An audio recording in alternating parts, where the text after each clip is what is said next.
이번 영상은요, 교황권의 성장입니다. 저번 시간에는 왜 크리스트교의 성장이었잖아요. 이번 시간은 교황권의 성장이에요.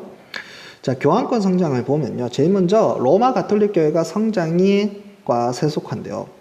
로마 가톨릭 교회의 성장은 결국 누구하고 동반된 성장이었어요? 프랑크 왕국과의 동반된 성장입니다. 프랑크 왕국이 확장되는 만큼 로마 교회도 같이 확장되었다, 이렇게 이해하면 돼요.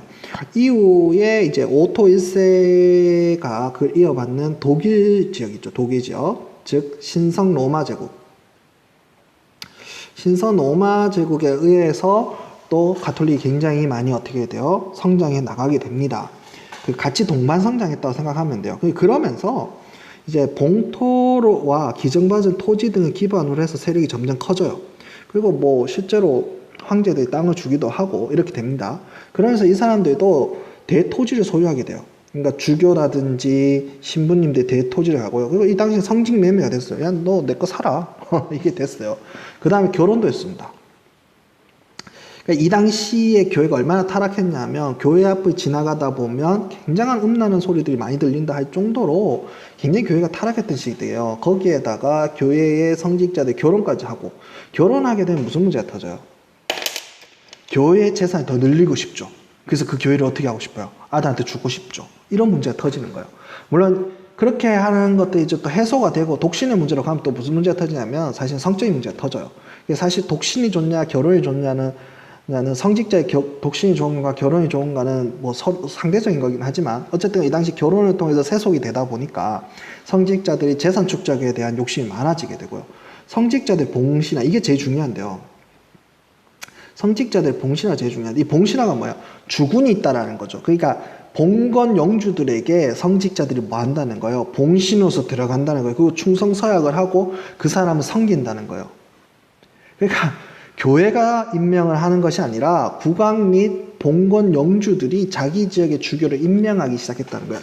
그러니까 이건 프랑크 왕국부터 시작이 됐어요. 사르마누 대주가 퍼질 때 사르마누 사람들이 이제 선교사가 되어서 많이 갔다라고 했잖아요. 그러다 보니까 이 사람들이 성경도 잘 모르고요. 뭐 와서 뭐 성경이 아니라 막 이상한 거 가르쳐주고 막 이러는 거예요. 그러면서 교회가 전체적으로 어떻게 합니까? 타락하기 시작하고, 교회가 성경을 안 가르치면 타락하는 거죠. 성경을 가르치지 않고 그렇게 타락하기 시작하고요. 그런데 이제 교회 조직은 점점 어떻게 되고 있었냐? 그러니까 전반적으로 이제 유럽 전체의 로마 가톨릭 교회는 세속화되고, 세속화되었다는 게 이제 세상 사람이 되었다는 거예요. 목사님 같지 않은 거죠. 신부님 같지 않은 거죠. 그렇게 되면서 타락해 가는데, 정작 교회는 어떻게 되고 있어요? 교황을 정점으로 해서 대주교, 주교, 사제 등으로 해서 특히 교황 선출 문제라든지 이런 것들이 굉장히 정리되어 가기 시작해요. 교회 안에 계급 구조는 점점 정리되어 가기 시작하는 거예요. 그러니까 한편으로는 교회가 타락해 가지만 한편으로는 교회가 체계를 갖춰가는, 타락과 체계는 꼭 반대되는 말은 아니잖아요. 그죠? 좀 이해하는 만큼 이해해 줬으면 좋겠어요. 그러면서 교회 내부 안에서 우리가 더 이상 이렇게 교회를 두어서는 안 된다. 교회가 깨끗해야 된다. 교회가 하나님의 말씀을 전하는 곳이 돼야 된다. 라고 하면서 10세기경 클리니 수도원을 중심으로 해서 교회 정화운동이 일어나요. 이 클리니 수도원은 특히 천빈, 정결, 복종, 계율, 노동, 그러니까 자기들이 필요한 건 자기들이 생산해서 먹겠다. 그러면 굳이 재산 측정에 욕심내지 않겠죠. 이런 클리닝 수도원이 이런 것들을 내세우면서 교회 개혁을 해야 한다. 교회가 하나님 말씀을 가르쳐야 된다. 라고 하기 시작하는 거죠. 그래서 교회가 하나님 말씀을 가르치려고 하면 가장 중요한 게 뭐겠어요? 성직자를 누가 임명해야 된다? 교황이 임명해야 된다. 교황이 성직자가 될 만한 사람을 어떻게 해서 교육해서 임명해야 된다는 거죠. 오늘날 교회나 신부님들, 그 목사님이나 신부님들도 그냥 막 된 것 같지만 그분들이 다 대학원을 나와야지만 그 위치에 갈 수 있어요. 그것처럼 교황이 교육을 시켜서 보내야지, 영주나 국왕이 자기들 마음에 드는 사람들 막 뽑아가 앉혀놨다면은 이건 뭐 교회가 교회답지 못하더라, 이렇게 된 거예요. 그래서 이 클리니 수도원에서 성장하고 교황이 된 사람이 누구냐? 그레고리오스 7세예요. 좀 외워두면 좋은 사람입니다. 그레고리오스 7세가 개혁을 내세요. 세 가지 개혁하는데 성직 내면 안 된다. 그러니까 성직을 사고 판다는 자체가 말이 안 돼요. 교회 목사님이 뭐 서로 팔고 말이 안 되잖아요. 그죠? 성직자 결혼 금지. 성직의 결혼을 금지되면 어떻게 해요? 다음 세대에 물려줄 다음 세대가 없으니 재산에 대한 욕구가 어떻게 돼요? 줄어들 거 아니에요. 그리고 제일 중요한 게 뭡니까? 이겁니다. 교황의 선임권에서 선임권이 뭐냐? 성직자를 뽑는 권리예요. 교황이 성직자를 뽑는 권리를 행사해야 된다는 거죠. 무슨 말 이해되죠? 그래서 성직자들을 뭐 해야 된다? 교황이 직접 임명을 해서 성직자들이 성경도 알고 하나님의 말씀을 전할 수 있도록 해야 된다는 거죠. 이 클리닝 수도원에 관련된 그림은 요 그림이에요. 이게 이해되죠? 요런 클리닝 수도원에 출신했던 그레고리 7세가 와서 이런 계획을 내걸었어요. 자, 문제는 뭐냐? 보세요. 교회를 통해서 황제권을 강화했던 나라가 어디였어요? 신성 로마 제국이었죠. 당연히 신성 로마 제국은 교회 권력을 황제가 지고자 했어요. 황제가 갖고 싶었다는 거죠. 갖고 싶어서 당연히 주교들의 임명권을 누가 가지려고 해요? 황제들이 가지려고 했어요. 자, 이렇게 되니까 그레고리 7세하고 당시 신성 로마 제국의 황제였던 하이니 4세, 오늘 내용의 가장 하이라이트, 빅 하이라이트예요. 빅 하이라이트, 베리베리 중요한 하이라이트. 오늘 내용 중에 다른 건 다 까먹더라도 이건 절대 까먹으면 안 되는 게 뭐냐? 카루사 굴욕인데, 이 카루사 굴욕이 일어나게 되는데 그 배경이 뭐냐? 이런 계획을 추진하는 그레고리 7세하고 하이니 4세가 붙은 거예요. 하이니 4세는 누구냐? 이건 신성 로마 제국의 황제예요.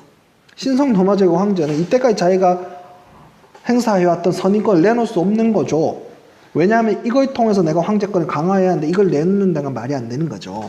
자, 그래서 그레고리 7세가 어떻게 하냐?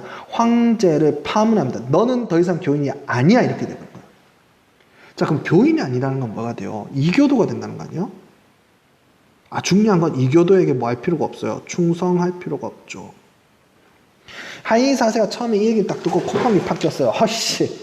그렇다고 뭐 내 봉신들, 내 부하들이 나에게 반감을 일으키겠어? 나한테 덤비겠어? 이렇게 생각했어요. 왜냐하면 이 당시에 여러분, 이 당시에 뭐 프랑스라든지 영국이라든지 여러 지역의 황제들에 비하면 이 신성 로마 제국 황제였던 하이니 4세가 굉장히 힘이 센 편에 들어가요. 그러니까 굉장히 자신만만했던 거죠. 허씨, 네가 뭐 나 파문한다고 나한테 뭔 일 있을 것 같아? 했는데 이 파문 소식을 듣자마자 신성 로마 제국의 밑에 있었던 영주들이 그럼 난 더 이상 당신에게 충성을 다하지 않겠소 하면서 하이니 4세로부터 반발하기 시작하는 거예요. 반란도 이렇게 막 떠나가기 시작하는 거예요. 하이니 4세가 큰일 났다 싶은 거죠. 그래서 어떻게 한 거예요? 교황이 있는 카로사로 막 뛰어갑니다. 근데 그때가 마침 언제예요? 겨울이요. 겨울에 막 뛰어가서 교황한테 비는 거죠. 아, 내가 잘못했어요. 나를 용서해 주세요. 아, 내가 잘못했습니다. 여기 보면 이게 맨발이죠. 여기 지금 하이니 4세인데 맨발로 했어요. 맨발로 가갖고 내가 잘못했어요. 막 이렇게 얘기하는 거예요. 이렇게 얘기하니까 그레고리 7세가 그래, 그럼 너를 용서하겠다. 이렇게 됩니다. 그래서 요걸 받고 가요. 근데 이때 서인권 문제가 다 해결된 거 아니에요. 그러니까 아직은 여러분 황제의 권한이 교황보다 더 센 거예요. 더 센데 어쨌든 요때 갑니다. 이렇게 된 사건이 카루사 굴욕이에요. 어쨌든 이 사건 자체, 황제가 교황한테 가서 추운 날 사죄했다. 이건 굉장히 중요한 거죠. 왜요? 황제권이 약하구나라는 보여주는 상징적인 사건이니까요. 무슨 말 이해되죠? 자, 그러면서 그레고리 7세가 서인권에 대한 권한을 조금씩 가져오기 시작하는데, 물론 하이니 4세가 이걸 하고 난 다음에 돌아가서 자기 세력을 구축하고 자기 반발 세력 다 몰아내고 그레고리 7세로 다시 치러 와요. 그레고리 7세는 사실 하이니 4세 도망가다 죽어요. 그렇게 뒤에 역사는 진행이 되지만 어쨌든 황제가 교황에 의해서 힘이 약화될 수 있다라는 걸 이때 보여준 상징적인 사건이라는 거예요. 이때부터 교황권이 성장하기 시작하고요. 당연히 성직자 임명권에 대해서 교황권의 권한이 점점 어떻게 되겠어요? 강화되겠죠. 모든 성직자를 한 방에 교황이 다 임명할 수는 없겠지만 앞으로 주요 보직에 있는 성직자에 대한 임명권을 점점 누가 갖기 시작하겠어요?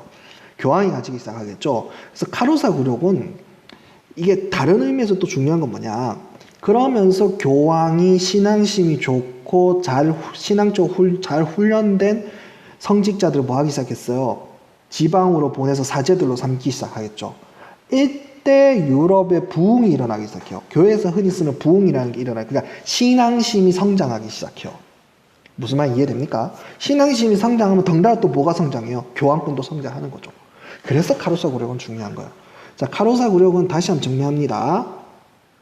오늘 내용 중에 베리베리 중요한 거라 했어요. 첫 번째, 황제도 교황한테 무릎 꿇을 수 있구나. 황제권이 약화된 거예요.